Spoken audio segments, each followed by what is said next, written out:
Então Jesus precisou mesmo vir como uma criatura, mas santíssimo. Nasceu por obra e graça do Espírito Santo, através do corpo imaculado de Maria Santíssima. E foi criado por ela de um modo maravilhoso, porque ela sempre foi santíssima, pura e imaculada. E assim ela criou Jesus. E ele então, irmãos, sempre foi fiel a Deus e nunca pecou. Mas aos 30 anos, após pedir o batismo ao profeta São João Batista nas águas do Rio Jordão, porque ele sabia que para servir a Deus é necessário uma criatura para ser um verdadeiro servo de Deus, passar por uma conversão e por um batismo verdadeiro nas águas ungidas. Ele nunca pecou, não tinha pecado para sepultar nas águas do batismo, mas deixou exemplo. Por isso que pediu o batismo. Tanto é que São João Batista disse para ele: mestre, eu necessito ser batizado por vós, e tu vens a mim? E Jesus lhe disse: deixa por ora, porque me convém cumprir toda a justiça do meu Pai. E assim ele entrou nas águas do Rio Jordão, São João Batista o batizou, e assim que ele saiu das águas, São João Batista viu o Espírito Santo descer sobre ele, sobre uma forma corpórea de uma pomba branca. E a voz de Deus falou ali, dizendo: este é meu filho amado, em quem me comprazo, a ele ouvi. Provando que Jesus era o Cristo, o Filho primogênito de Deus, e também o Filho unigênito, porque ele foi o único a nascer de uma virgem, pura, santa e imaculada. Mas vejam, irmãos, que ele não tinha pecado para sepultar nas águas do batismo, porque ele nunca ofendeu a Deus, mas deixou isso como exemplo. E depois do batismo, iniciou o seu ministério e os seus milagres, num sacrifício muito grande. E como eu lhes contei, ele atravessava o deserto a pé, se fosse necessário, muitas vezes para salvar uma alma. Vejam o sacrifício que ele realizou em todos os seus dias e muito especialmente nos 3 anos do seu ministério muito crucial. Mas notem que no fim do seu ministério ele sabia que ele tinha que substituir aquele ritual mosaico de sacrificar ovelha para proporcionar perdão e expiação aos fiéis. Então ele precisou substituir isso também. E para realizar isso, ele precisou dar-se em sacrifício vivo naquela cruz. Mas para isso acontecer, irmãos, ele teve que suportar muita traição, muita injúria, muita calúnia, e inclusive um que se dizia apóstolo o traiu e o vendeu por 30 moedas de prata e o entregou nas mãos de Caifás, que junto com Anás eram os sacerdotes daquela época e invejavam muito o poder de Jesus e queriam destruí-lo por inveja, porque perceberam que Jesus iria arrebanhar todos os humildes e formaria como que uma igreja verdadeira, porque aquilo que eles praticavam como religião não era aceito por Deus e eles estavam muito longe das leis e muito longe dos mandamentos do profeta Moisés. Então, irmãos, Anás e Caifás invejavam muito a Jesus. E há tempos que queriam destruí-lo, porque eram dominados pelo poder da inveja, que é o poder do reino das trevas, porque no reino dos céus não existe sentimentos maus. E no Espírito de Deus e dos anjos dos céus, dos santos de Deus e dos filhos de Deus, não existem maus sentimentos. O sentimento da inveja é terrivelmente espiritual, mas tendo surgido pelo espírito das trevas. Então, Anás e Caifás queriam destruir a Jesus. E quando Jesus ressuscitou a Lázaro, que foi um dos milagres mais extraordinários que ele realizou, porque Lázaro estava sepultado há 4 dias.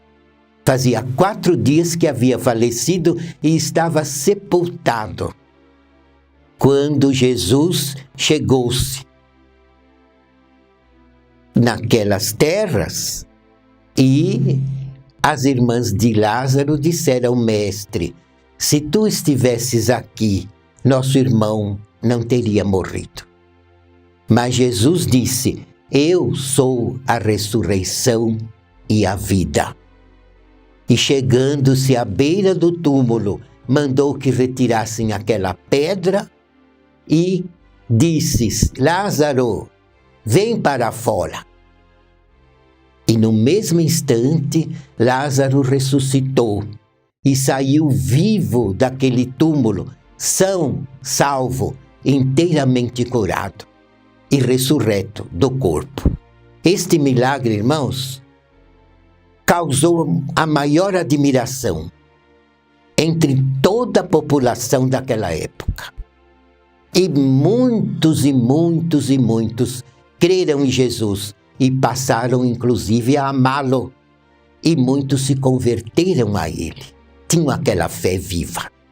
E foi este milagre que fez com que Anás e Caifás o invejaram de um modo tão cruel que decidiram que ele teria que morrer.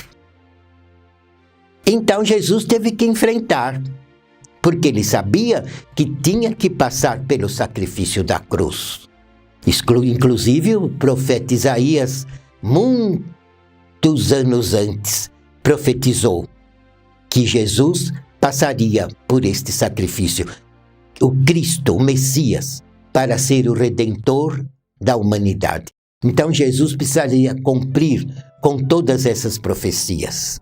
E precisaria se dar em sacrifício vivo, derramando o seu sangue inocente na cruz, mas ressuscitando ao 3º dia, ganhando o poder da vida sobre a morte, para poder criar santos à sua imagem e semelhança, e também para poder proporcionar perdão, proporcionar conversão, proporcionar salvação a todos os que crescem nele, a todos que crescem no sacrifício dele, a todos que passassem a crer na sua ressurreição, fosse na época que fosse, porque ele deu-se em sacrifício para salvar todos os humildes, todos os bons de coração, todos os inocentes, todas as criaturas sinceras que o amassem com sinceridade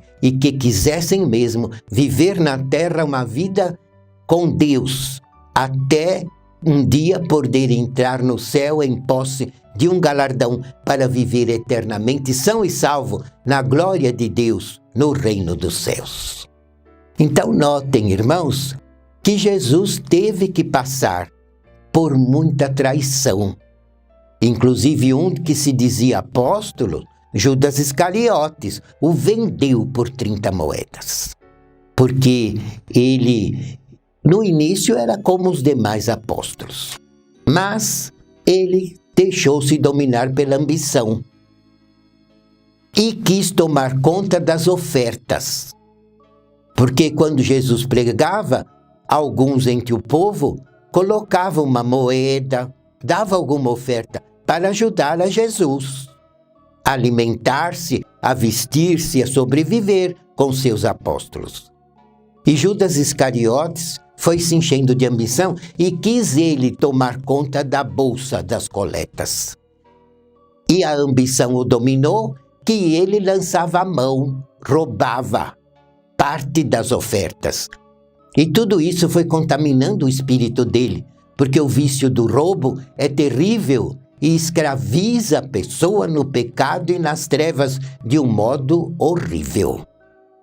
E ele se deixou levar pela ambição e tornou-se no traidor.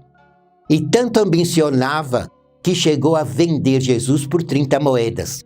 Apresentou-se a Caifás, oferecendo para entregar Jesus nas mãos dele, porque sabia que Caifás queria matar a Jesus. E Jesus tudo sabia, irmãos, mas foi suportando tudo com aquela humildade, com aquela fé, com aquela perseverança, com aquele amor a Deus sobre tudo e com um amor enorme pela humanidade.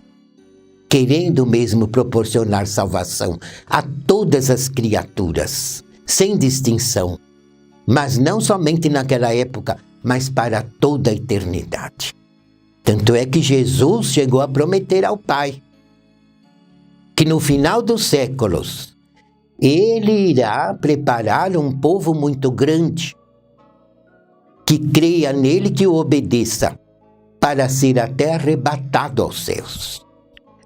Em espírito e verdade, sem passar pela morte física do corpo, ganhando o poder da vida sobre a morte, como Jesus ganhou com a sua ressurreição.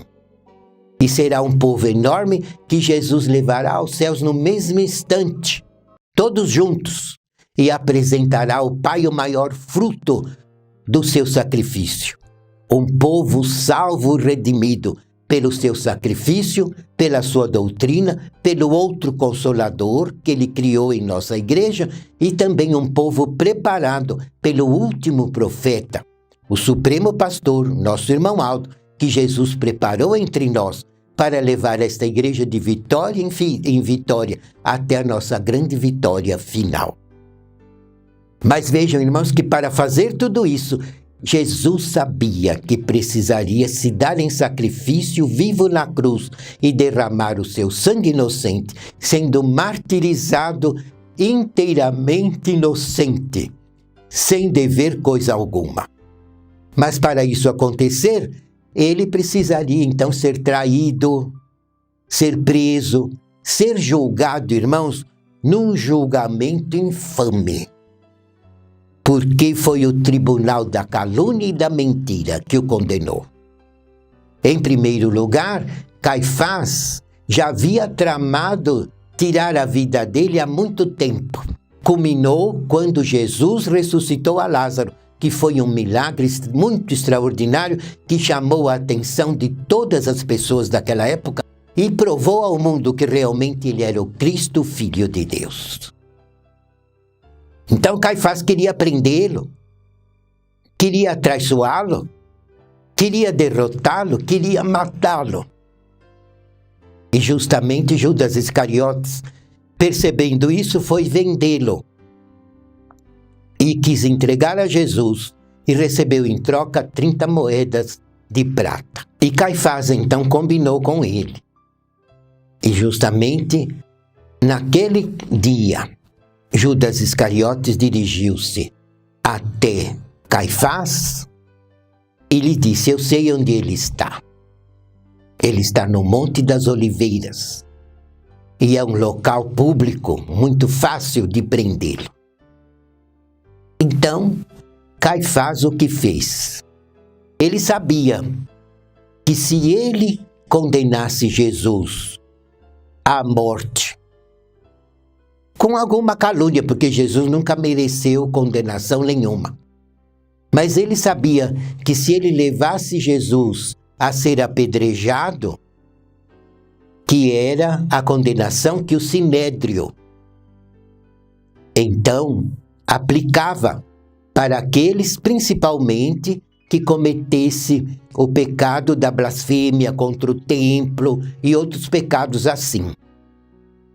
Então era o Sinédrio que julgava, e quando a pessoa era condenada, então ela era levada ao monte e aqueles acusadores atiravam as primeiras pedras e a multidão, ao povo que concordava com aquilo, acabava de apedrejar a pessoa.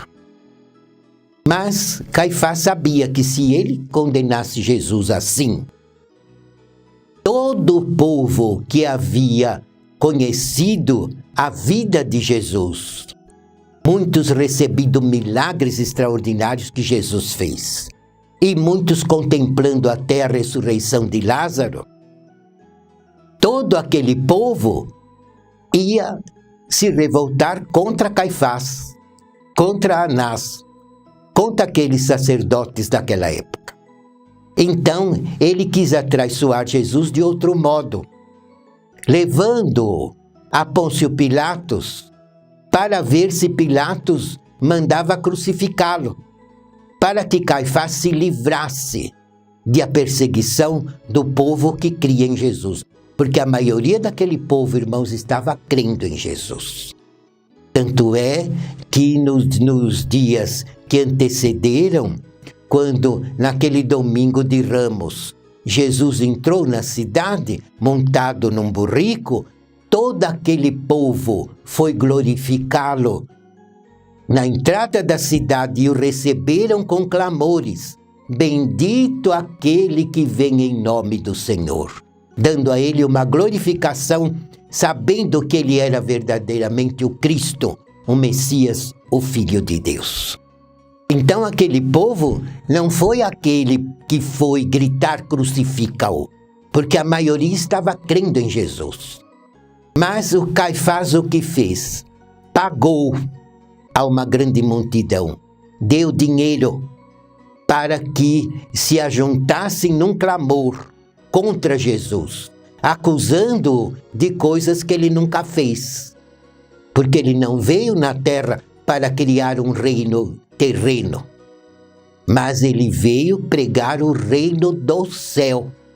E ele nunca foi contra Roma, que dominava as terras da Palestina naquela época. Ele nunca foi contra César, muito ao contrário. Quando perguntaram para ele sobre o pagamento do imposto, ele disse: dai a Deus o que é de Deus e dai a César o que é de César. E para pagar o imposto, ele disse a São Pedro: ide e pescai. E São Pedro pescou um peixe. Ao abrir a boca havia 2 moedas. E Jesus disse: vai e paga o imposto em meu nome e em teu nome. Ensinando que é lícito pagar o imposto. Cada cidadão tem esse dever. Ele não era contra as leis da terra, as leis justas. E não era contra César, que dominava aquelas terras da Palestina. Não era contra Roma, mas ele era contra o pecado, contra o poder das trevas, e surgir na terra para ser o salvador da humanidade e levar as criaturas boas ao reino dos céus. Ele não veio criar um reino no mundo, mas veio salvar as criaturas e livrá-las do reino das trevas e prepará-las para um dia viver eternamente na glória do reino do céu. Mas Caifás queria se livrar de Jesus e não queria ser perseguido por toda aquela multidão que amava Jesus, que estava crendo em Jesus, que havia recebido grandes milagres de Jesus. Então ele criou tanta farsa, irmãos, que ele conseguiu levar Jesus a Pilatos. Mas antes, ele convocou o sinédrio, porém pagou a muitos para julgar a Jesus e condená-lo falsamente. Mas não conseguiu 2 testemunhas que combinassem, porque Jesus nunca pecou, Jesus nunca fez nada de errado, Jesus nunca praticou injustiça, Jesus nunca prejudicou ninguém. Então eles não conseguiam 2 testemunhas que provassem alguma coisa contra Jesus, porque falavam mentira contra ele. E por fim, Caifás o condenou porque ele dizia que era filho de Deus e que era o Cristo, que realmente ele era o Cristo Salvador da humanidade. Mas o julgamento foi tão infame, tão falso, tão mentiroso, irmãos, que Caifás conseguiu levá-lo à presença de Pilatos, para que Pilatos, como procurador romano, desse a sanção ao veredito, porque eles não poderiam apedrejar ninguém sem ter também o veredito do Pôncio Pilatos.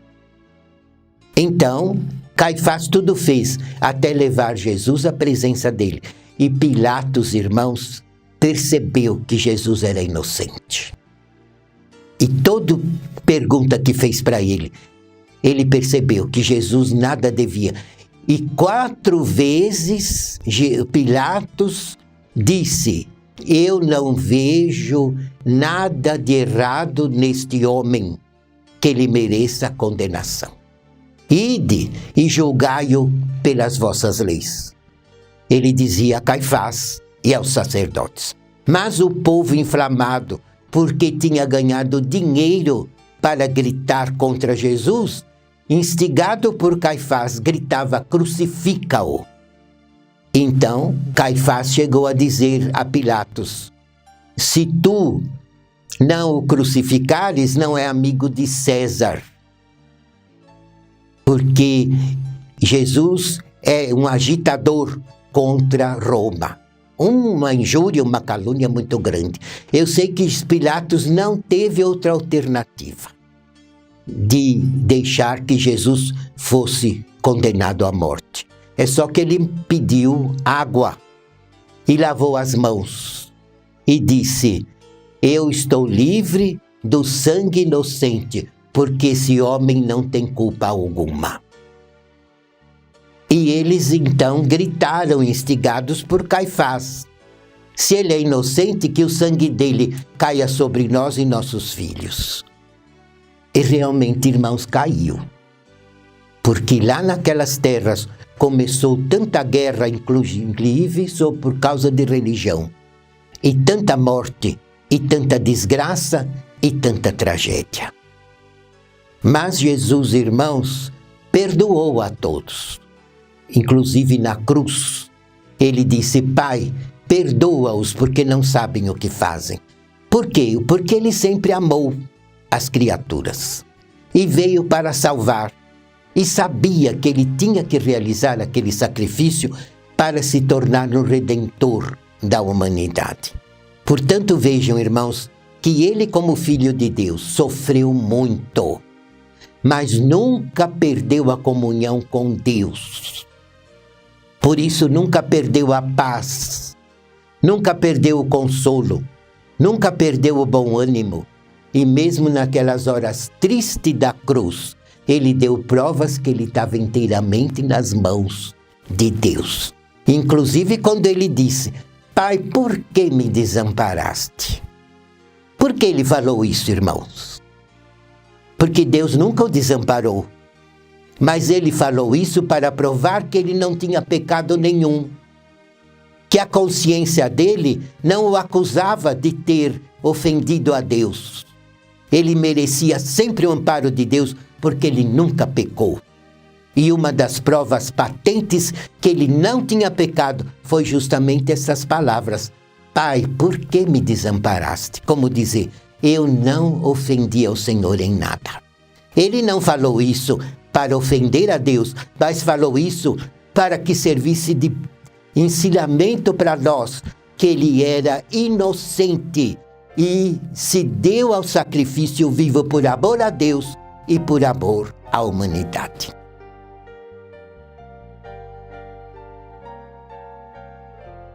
Irmãos, a paz do Senhor a todos. Agradeço muito pela atenção e convido que voltem na próxima semana, neste mesmo horário, estar conosco neste programa e relembrarmos muita coisa a respeito da obra apostólica desta Igreja Profética na Terra.